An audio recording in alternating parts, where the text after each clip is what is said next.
is I, your host, Chris, and today is Sunday, December 13th, and this is this week's weekly wrestling review.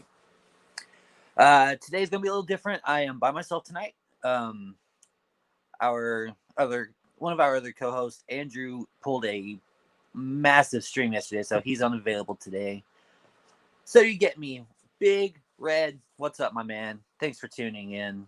This is going to be a different stream. It's going to be more basic. I'm not going to go into everything. I'm going to give you all the what happened and maybe a couple notes here and there. Caleb, my man, no, you got to deal with a Ravens fan today. I haven't even checked the scores at all today. I slept all day because it's my first day off in 2 weeks. Let's get started. This was a very, very busy week in the wrestling world. And I mean, probably one of the busiest we've had since before Corona even began, before anything even started. We had a takeover, our weekly shows, a special Impact, and Saturday we had the triple threat of Final Resolution 2020, Triple Mania, and the Super J Cup.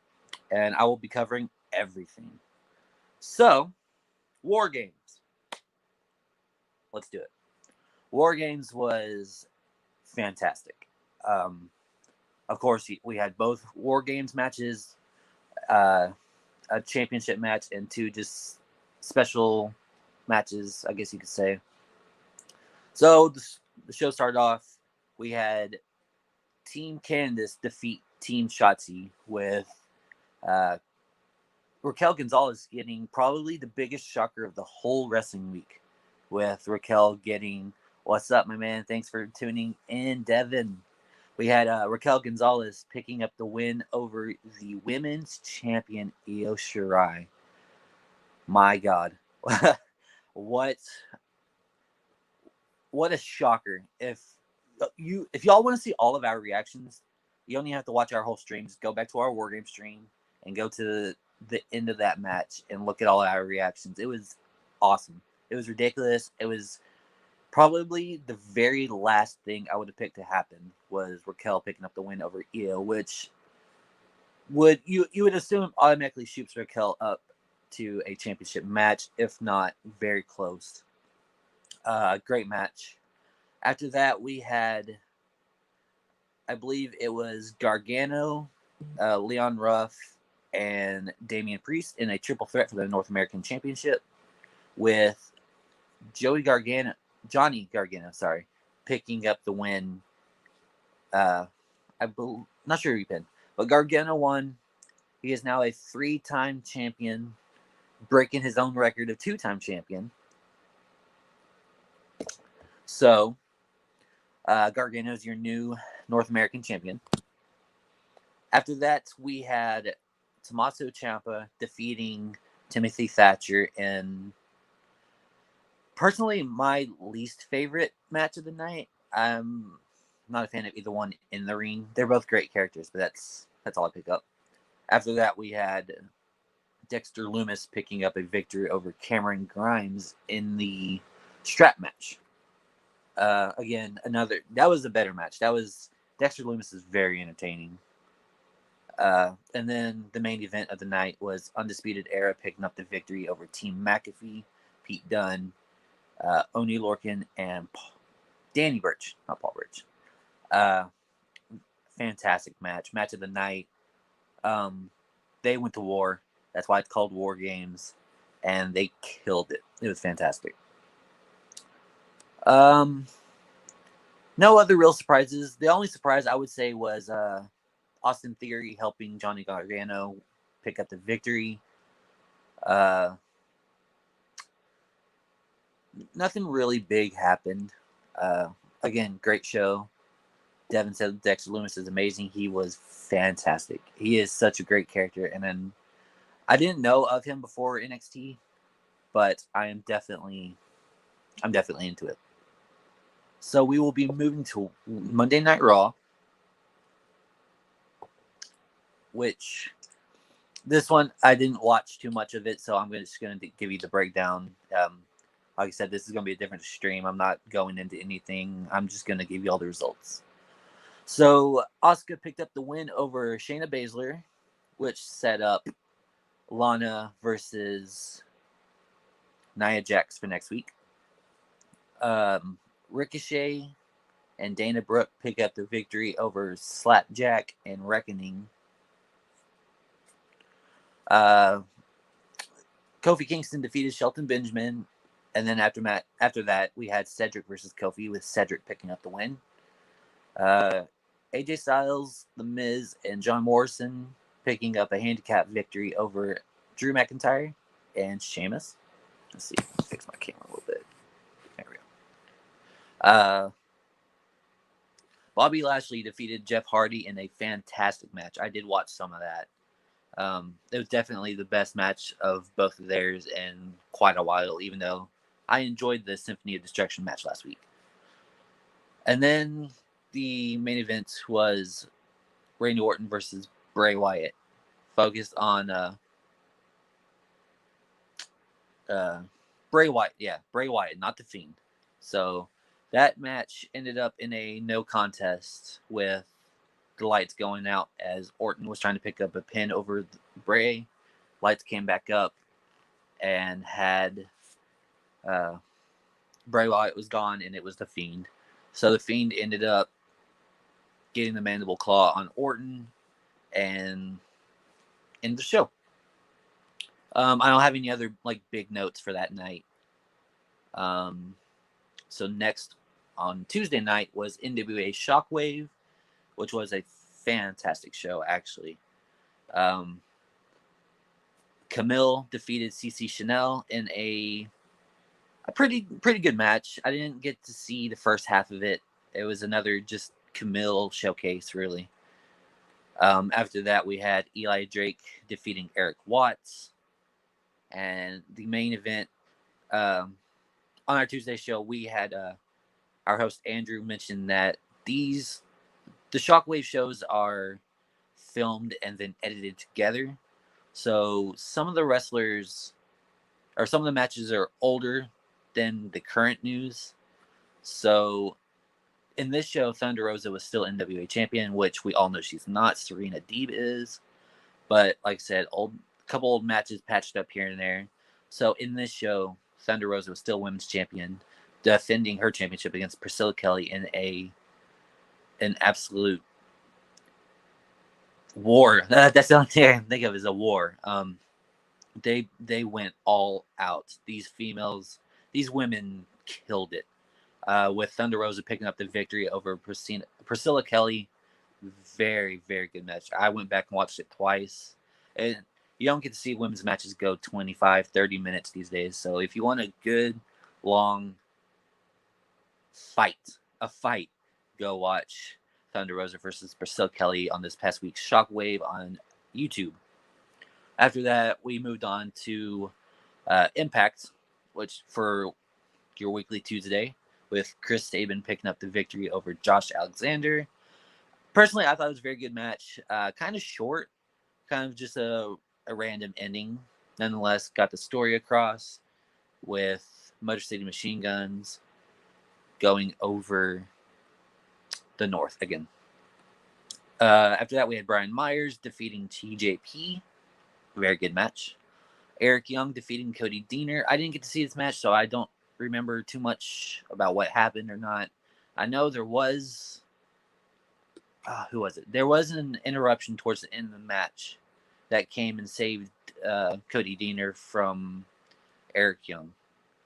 After that, we had another match of the the Knockouts Tag Team Championship Tournament, with the team of Taya Valkyrie and Rosemary getting the win over the women's champion Deonna Purrazzo and Kimberly. So Taya and Rosemary will be moving forward to the, I believe, semifinals. I believe that's how far we are right now. With the main event being Chris Bay and Moose defeating Willie Mack and your Impact champion Rich Swann. Very good match. Had kind of feeding in the story into Final Resolution with Bay getting the victory over Swan. Moose looked like another powerhouse. Excuse me. It was, again, very good match. And then, pretty sure it was cousin Jake. No, I'm not gonna lie, I don't know. Because Diener had someone with him ringside, and then someone came out and saved. Let's see. And then the biggest part of Impact was Kenny Omega and Don Callis showing up to Impact with the AEW Championship, which drew in unprecedented numbers for Impact this week. Set records for Impact.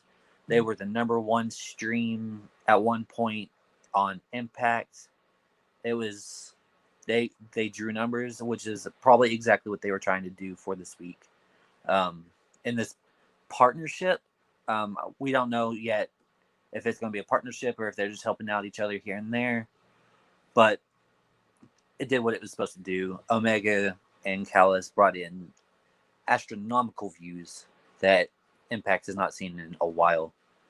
Of course, they messed with us, showed us the bus at the beginning, got us all hyped, waited till the very end of the show to show us everything, which is a very pro wrestling thing to happen.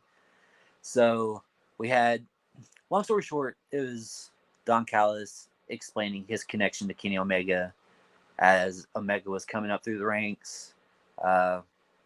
They mentioned Omega's uncle, and we got the good old good night and goodbye bang, and set up a huge announcement for AEW.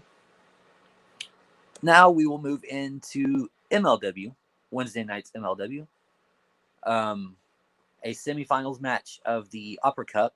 Low Key defeating Richard Holiday in a pretty good match. I had Holiday coming out of this one, but it looks like they're pushing Low Key to the finals.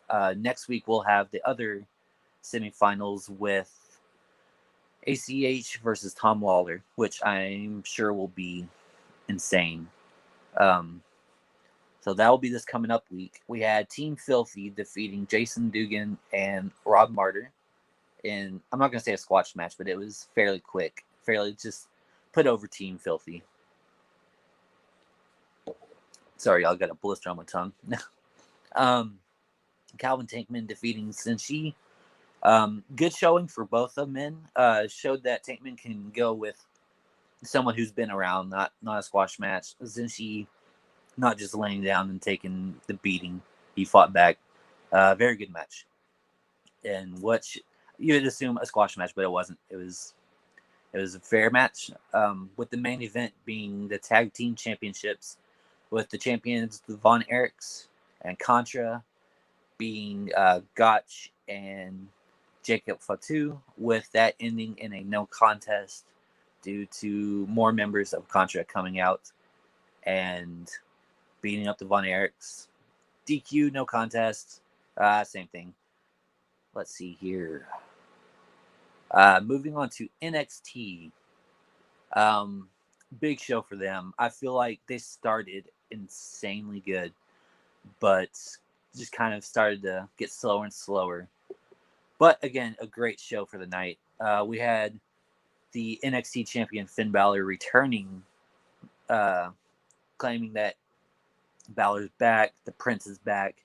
It's no one's ready for me, and I'm here to prove to everyone that they're not ready to face the Prince. With a couple men coming out and staking their claim. First, we had Pete Dunne telling Balor that it's his turn. He wants a match. Followed by Kyle O'Reilly. Followed by Damian Priest. So we had 3 men coming out and all staking their claim to face Finn Balor to see who's next. As Dunne, O'Reilly, and Priest were arguing inside the ring, we had Finn Balor leave the ring, go up towards the ramp, only to be met by Scarlett, the counterpart to Karrion Kross, which has been shown to us that time is almost up. TikTok. Um, Next up, we had Jake Atlas defeating Isaiah Swerve Scott.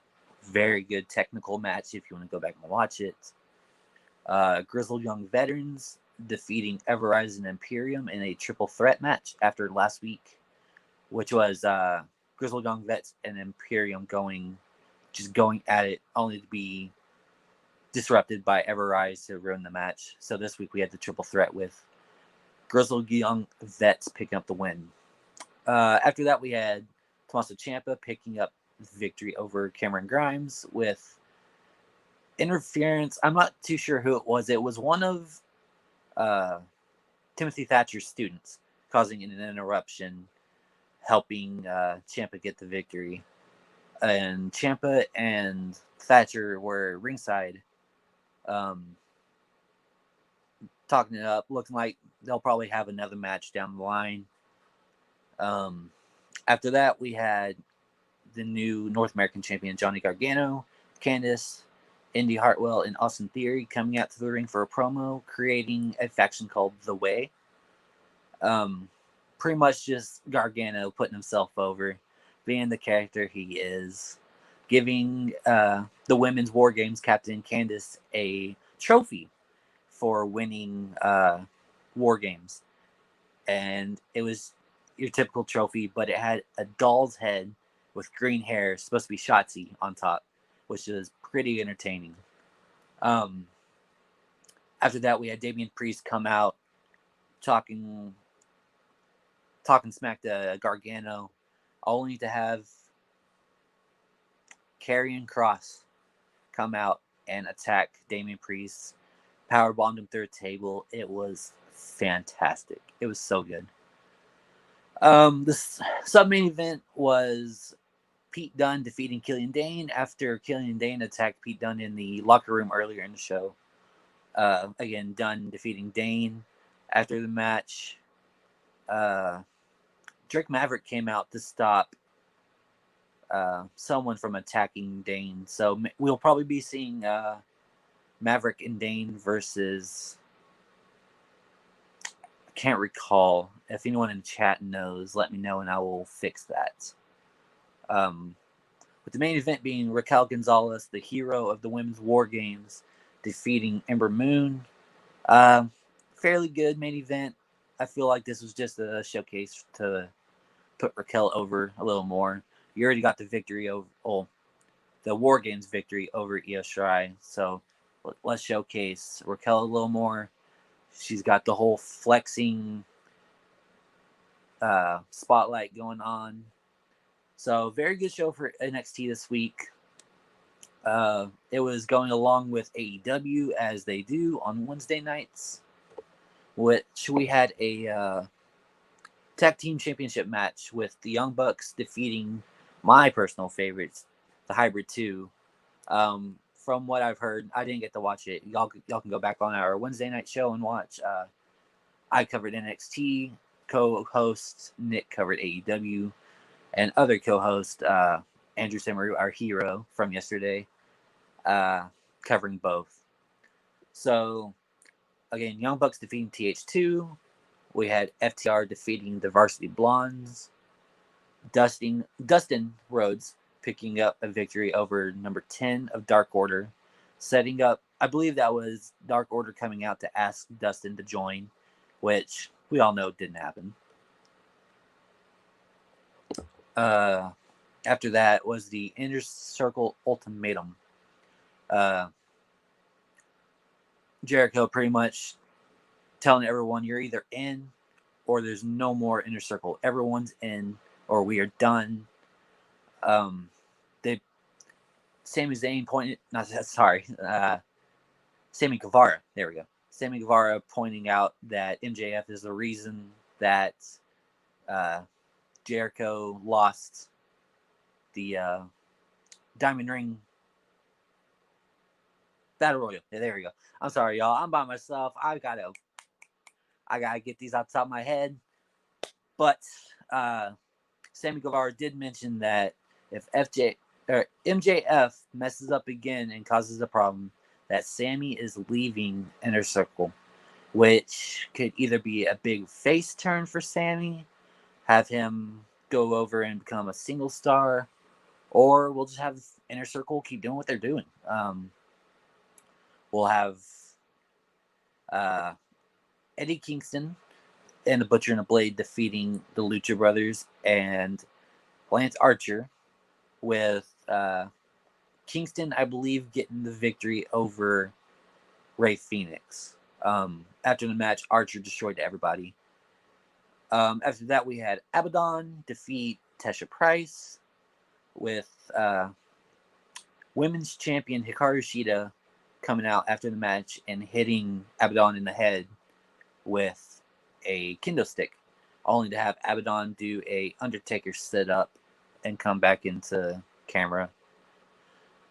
And then, let's see, we had another promo with Don Callis and Kenny Omega, with Callis stating that this was a warning to Tony Khan, and Kenny Omega saying that this has been his plan for well over a year, turning heel, winning the championship, which I'm pretty sure 8 out of 10 normal AEW fans would have been able to guess that Kenny Omega would have been the next champion. Just no one would have seen what would have came this week, or last week. I'm sorry.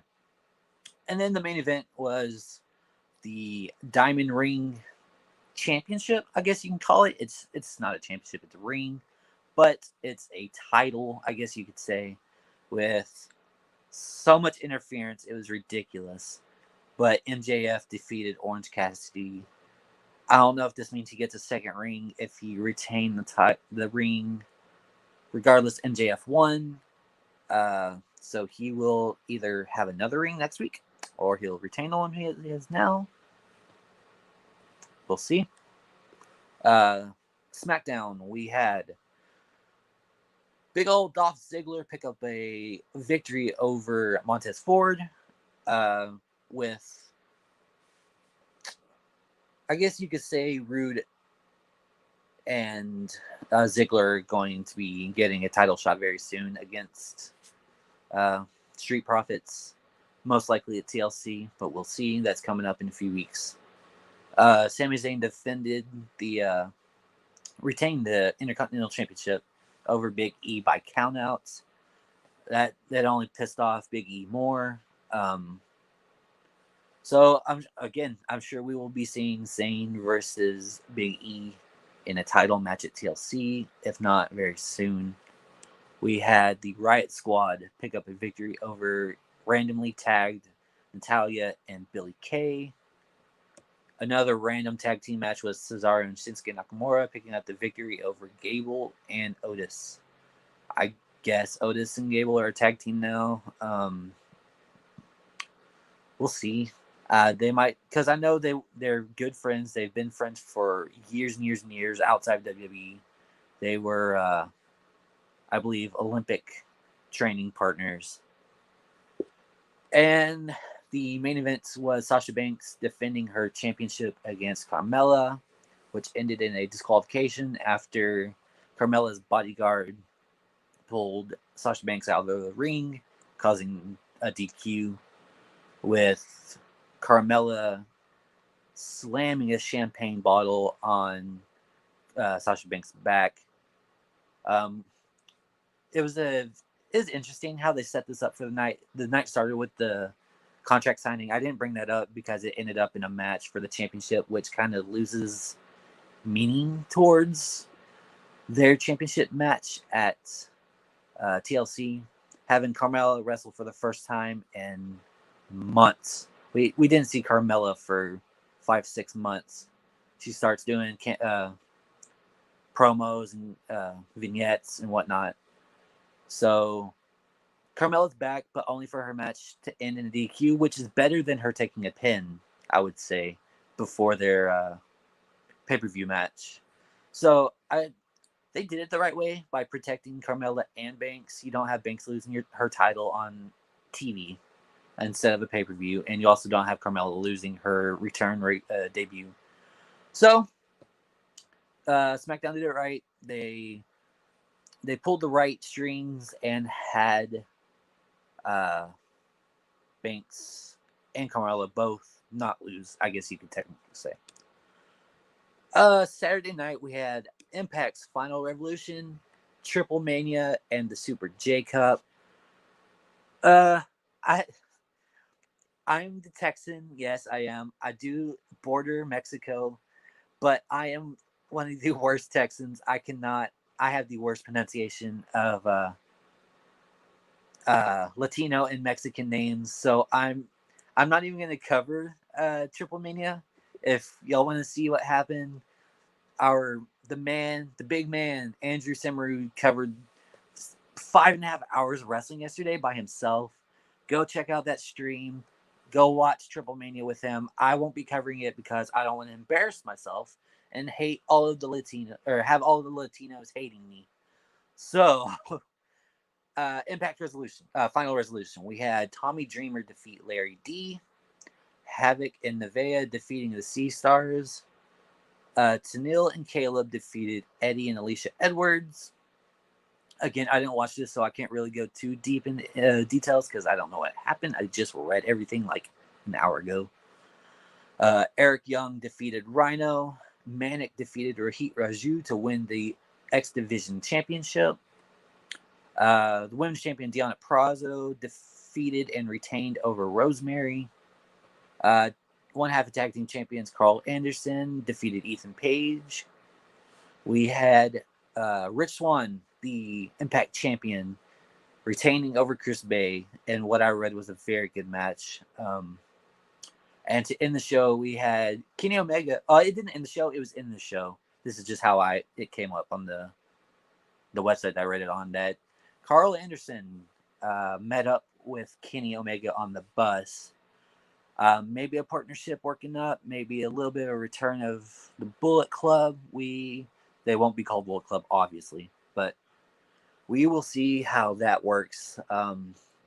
Luke Gallows wasn't in there with Carl. It was just him. I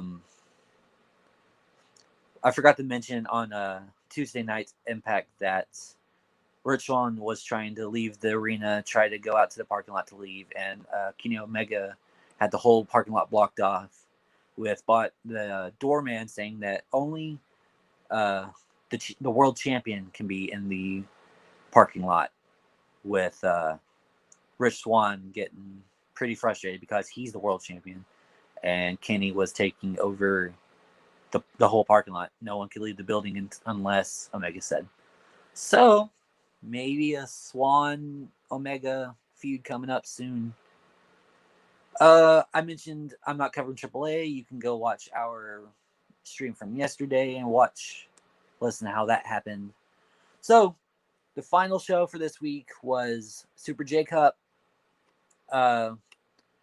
First round, we had Chris Bay defeating Clark Connors. ACH defeating TJP. Blake Christian defeating Ray Horace. Horace, I think it's Horace. And El Phantasmo defeating Leo Rush. I personally had Leo Rush winning the whole thing. I didn't do too much research before. I don't even know who Blake Christian is. I know, or Clark Connors. I know everyone else. So that was the first round. We had a tag team match between JR Kratos and Danny Limelight, defeating Rocky Romero and Fred Roser, a.k.a. what was his name? Darren Young of WWE, but no, now goes by his real name of Fred Roser. The semifinals of the Super J Cup was ACH defeating Chris Bay, El Phantasmo defeating Blake Christian. We had another tag team match of Kenta and Hikuleo defeating Ren Narita and Kevin Knight. With the finals of the Super J Cup being El Phantasmo defeating ACH. El Phantasmo, you did it. You won Super J Cup 2020. I don't know anything that I'm not too familiar with what happens with Super J Cup. I assume Phantasmo will have a match regarding the IWGP Light Heavyweight Championship. if anyone in comments wants to speak up and tell me what happens, make me look better. For the week, that's about it. Again, there was tribute to the troops. I didn't cover that because we were busy with war games. Go check out all of our streams throughout the week. You could see all of our instant reactions. Watch the shows with us. Thank you for watching. Again, this was a weird week. I did this alone. Everyone else was busy, and our good man Andrew is out of commission for the night. Big shout outs to Andrew for covering the past 3 shows by himself. Scheduling is a little interesting between our group. People have work, people have plans, people want to do the shows, so we do what we can. We do what we can. We are the best damn wrestling show on the internet. We are only growing. We are only going to get better. Our stats are great. Our fans are fantastic. Thank you, everybody, for the likes, the shares, comments. Comments are the best. I love seeing what y'all have to say to us. Well, y'all's opinions about wrestling. Period. Go follow us, like us on Facebook, and follow us. Like and follow us on Twitch at twitch.com/respectthering. On YouTube, we are just Respect the Ring. When we hit 100 subscribers, we can change our HTL to Respect the Ring, which we will be at eventually. So like, share, subscribe, comment, tell your friends, tell your mamas, tell your grandma, tell your uncle, tell your best friends, grandma. Respect the Ring is here, and we're killing it. I'm very proud of my group. I'm very proud of what we have all worked for together. We will be covering what the fans want to see. We will be covering this week Raw, SmackDown, NXT, AEW, Impact, MLW, everything this week we will cover. So again, thank you everyone for watching. This was a shorter video, and we still hit 30 minutes. Busy week. So thank you everyone for watching. I'm rambling. Need to cut it. Let's have a great week. We will see y'all tomorrow night for Monday Night Raw. Thank you everyone for watching.